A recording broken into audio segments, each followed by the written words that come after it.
Hey guys, and welcome to Book Club.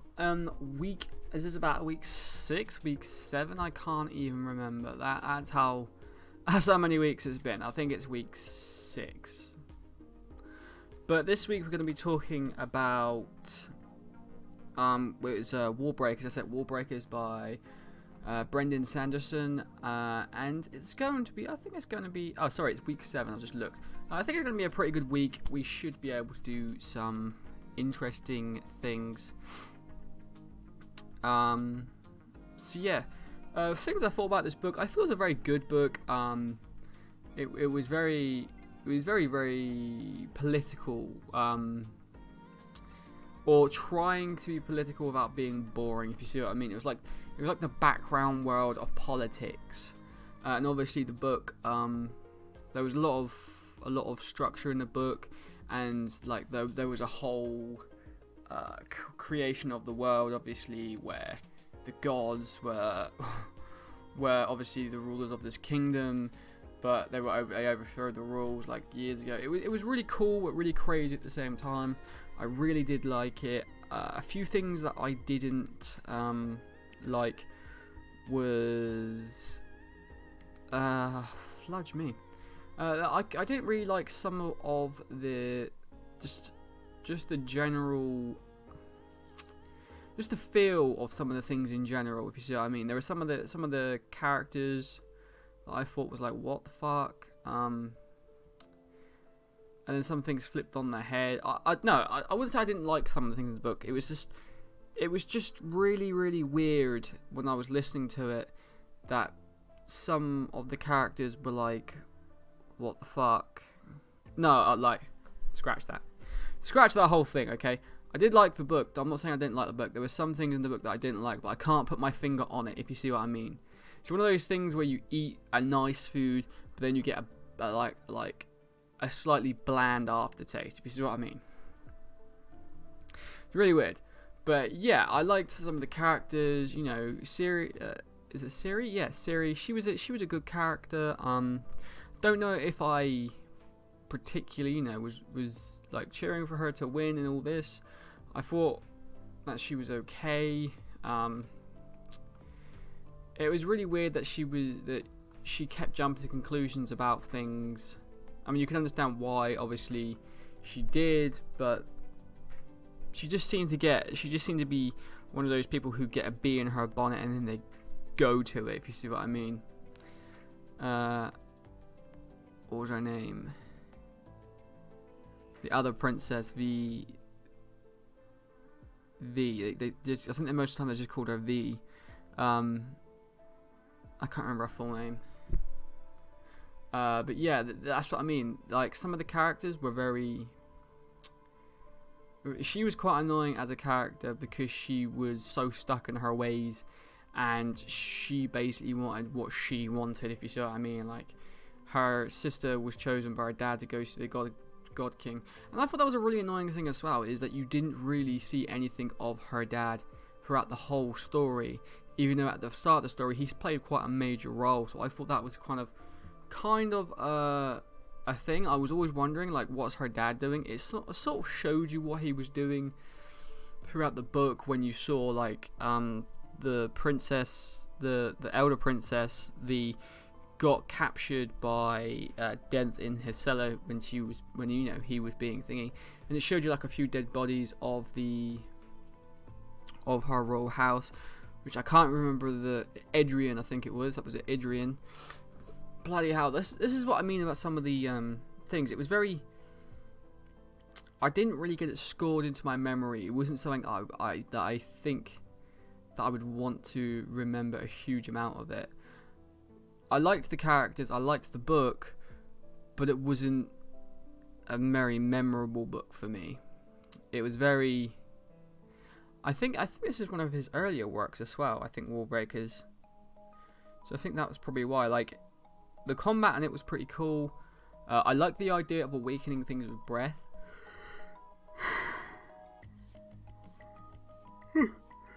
But as one of the people pointed out in the book, that it's kind of a redundant system, because once you've given away your breath and that is used and it's gone, it can't be reused. So in theory, you could use all the breath in the world.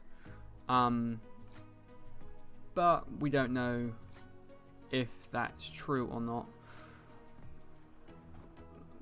I didn't really. I liked the system, but I would like to see more of that been played in.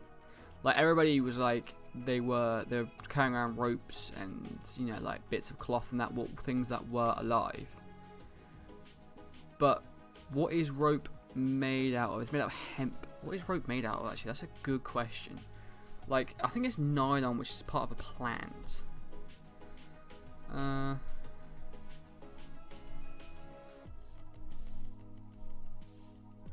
What is hemp rope made out of?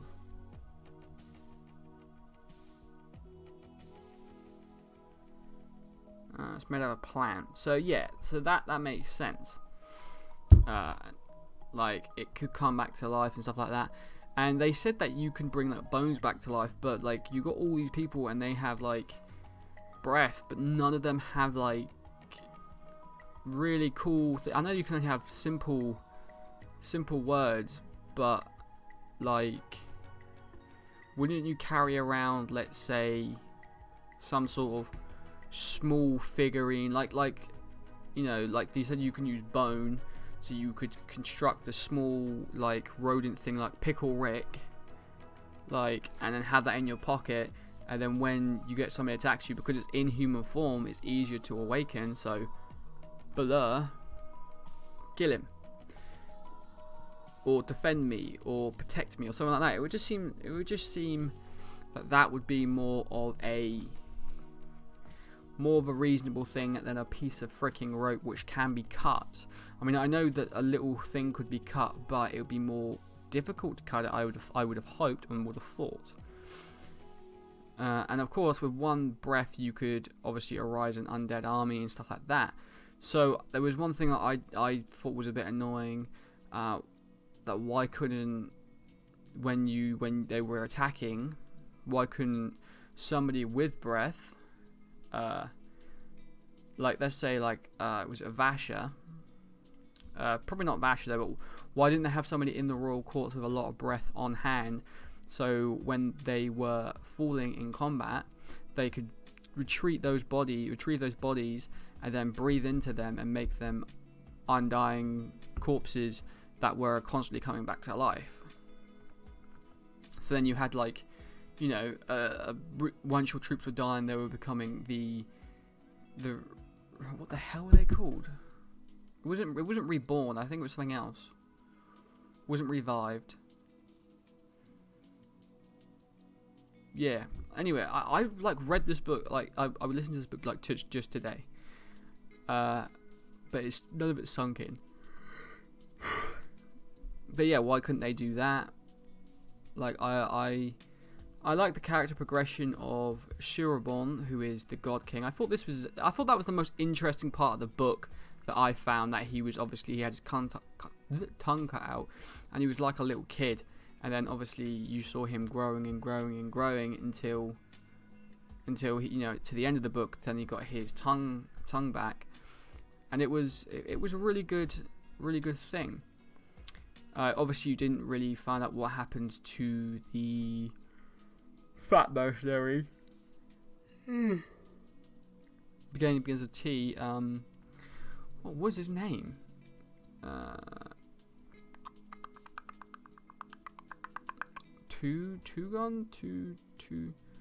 Mate, my brain is dead today. I'm very sorry. My brain is absolutely dead. But yeah, he was an interesting character, but then you saw his dark side. He basically tortures animals and creatures or anything he can get his hand on, basically. And another thing, like when they had the what was her name? Jen and Thingy, the other matey, they had Parlin tied up and killed. They killed him. But I found were quite kind of strange is why didn't they bring him back to life? They knew he was a distinguished hunter. They said he blended in really well, and they said that he was really good. Like Dent said, he was really good at things. So why wouldn't they bring him back to life? Because I think that would have been a really cool plot twist at when she went is it Vienna? Something like that. Oh, Vienna. Anyway, when Princess V went to rescue Vasha, that she burst through the window. She threw the rope on the fat guy, the rope to thingy, and then out of the shadows comes Parlin. That would have been a really cool plot twist, and I think that would have been a really good emotional battering of the people, because I think that would have been really cool. I think that would have been a really cool thing to see, if I'm perfectly honest. I did like the story of Lightsong. I thought it was really interesting the way he was really trying to figure out who he was, and he actually was just an accountant, I think he was. Yeah, it was basically an accountant, a scribe they called him, and all he did was basically find money that he basically found out if people were being cheated, and that was it. It was really cool and really interesting the way his storyline progressed. I liked the way he was being really lazy, and like that when the petitions came up, that he was really upset. One thing I didn't quite get was no, I got that. Sorry, I did get that. Because he gave his godly breath away to the God King to be able to heal him, didn't he? If I remember rightly. So, that was interesting, really. I thought that was pretty cool. He obviously died. I don't really understand why he died when he gave away his godly thing. I'm guessing that was just his thing. But it said that he needed souls. He needed to consume a soul a week. But what happens if he consumed 2 souls in 1 week and he gave his breath away to one person? Does that mean he still has a breath inside himself, so he'll still be alive? Or does it mean that he has... No, because you have to give away all your breath, don't you, at once? No, because you have 2 different breath paths. They explained this, actually, didn't they, in the God King's instance? So he would have had the breath that he got for that week and the godly breath. Which, the breath that he gets per week gets consumed, but the godly breath doesn't. So I don't understand that. Maybe I didn't listen to it closely enough, but when he gives that godly breath away, can't he survive on that single breath, for a week? Because he needs that to consume breath to stay alive. So why doesn't he stay alive after that fact? I don't quite know that one.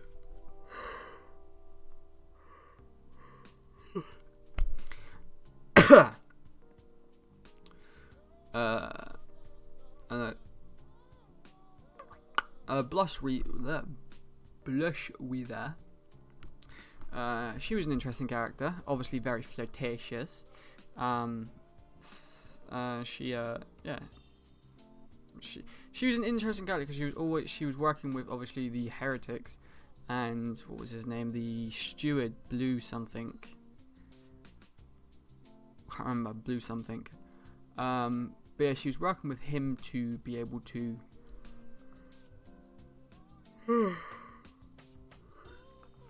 I think she was trying to overthrow the whole thing, the God King and everything, and then become the new high goddess herself, which I guess proves that she had ambition. But seriously, why didn't she just be happy with what she had? And I did is it Night Mother?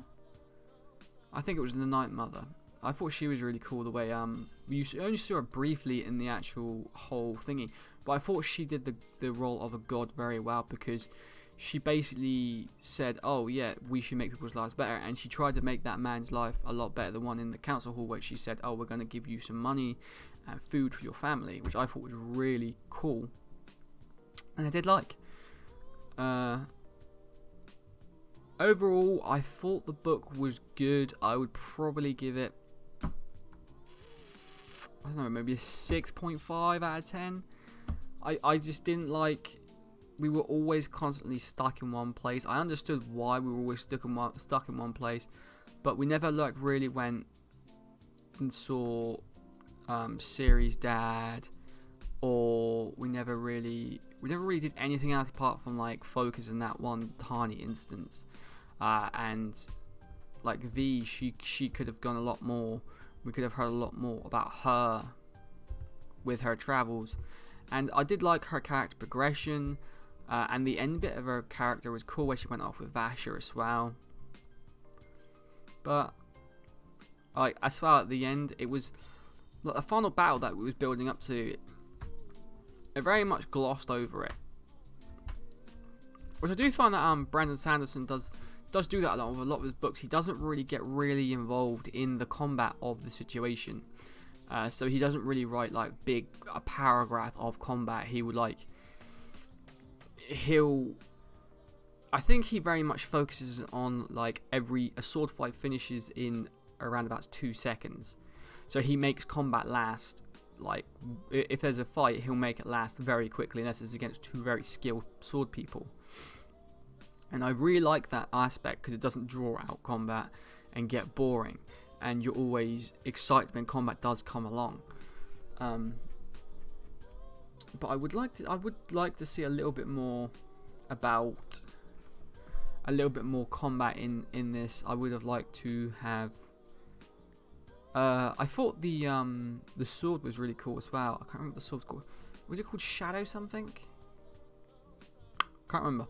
But the sword was pretty cool, pretty crazy.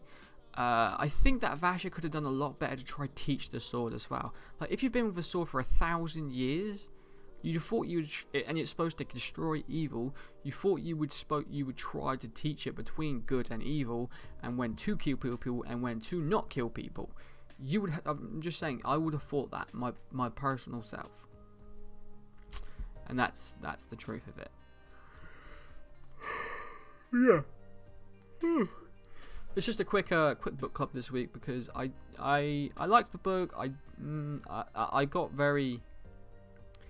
It was very time consuming with the same issues over and over again. That's what I found. But I did like the book. Like I said, a 6.5 out of 10. There was some bits I didn't like in the book. Like there wasn't a lot of. You didn't really hear from other characters. You didn't really hear what was going on outside in the world. And everybody just seemed to look guilty at the end as well when everybody was getting like murdered. Especially the main bloke, like Blue something. He was guilty. I know he was guilty of a series, but it just proves to say that he wasn't a bad person. But if he really was a villain, I don't think he would feel good about her death, but I just think he wouldn't care. I don't know. It just seemed a little. Everything just seemed too good in this world. Like the torture was very bland. Obviously, even with Dent, he didn't really do anything to Vasher to stop him fighting. You would have thought that he would have done something quite grim to him, but he didn't. It was kind of crazy. I would like to, I liked the book, but I didn't like it that crazy much. I wasn't cheering for it. So next week's book, I was going to do the Scarlet City, but I can't get the audiobook at the moment. So as soon as I can get the audiobook, which is probably going to be the start of next month, because that's when payday is. So we're going to do next week. We're going to do what was it? What was I hoping to do again?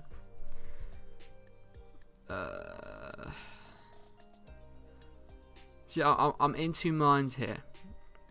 I'll tell you what. I can't really leave it up to you guys, can I? So I'll leave it up to you guys, but then you guys might not get back to me for a few days.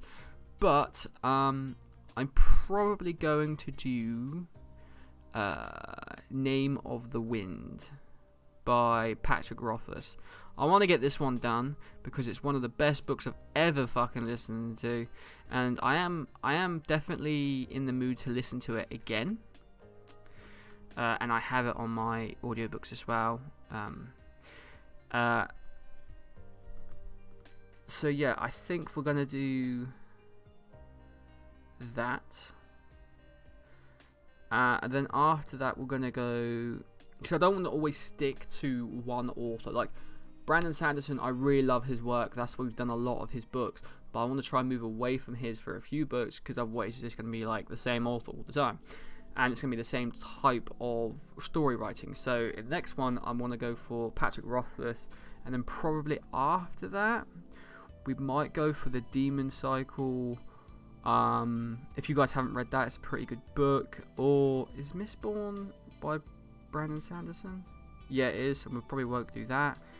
Maybe we'll go back to the First Law, that trilogy, or we might go to the Broken Emperor, the Prince of Thorns, or who's this written by? I'm not sure who this is written by. The Dragon King trilogy. So yeah, it's an interesting few like little trilogies that we can start up on, and also that is by Brandon Sanderson as well. I have a lot of Brandon Sanderson. We also have The Magicians, but it's a cool book, but it's a bit dull. Yeah, but there's quite a lot of stuff that we can listen to.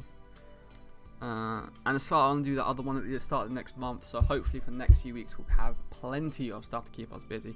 So next week we're going to do The Name of the Wind by Patrick Rothfuss. I have read this book before. I am going to enjoy listening to it again. Hopefully you guys are going to enjoy reading it. I listen to books, obviously audiobooks at work, because it's easier. I don't think this is a pretty big book if I remember rightly, so hopefully you guys, if you haven't read it, can get through it. And obviously that other book is 1,000 pages long, which isn't actually transferred into audiobook. It's not actually that big. It's only 2 10-hour files, or no, it's 3 10-hour files. But if you want to be a little bit sneaky like me, there is a little app that I use that I can listen to things at double speed, and you don't really miss any more than when you're listening to it. But yeah, it's really cool. Like, how long is this one?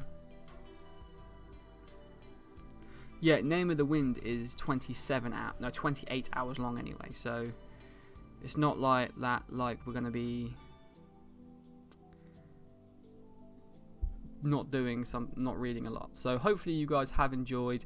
If there's anything you guys want me to read, do leave it in the comment sections down below. I'm always open to a little bit of reading. I do love a little bit of listening and reading. I will try to get the audiobook for next month, so then we can all listen to that. Also, another audiobook that I have listened to is the Assassin's Apprentice that I want to review very soon. And also, I want to come back to the Blade, the Hidden Blade, I think it's called. Yeah, I think it's called the Hidden Blade. I can't remember. But I want to come back to that series at some point, so hopefully you guys understand. There are a lot of books to get through. But yeah, hopefully everything's okay and everything for you guys is alright. So hopefully, until next time, I will see you later, and peace.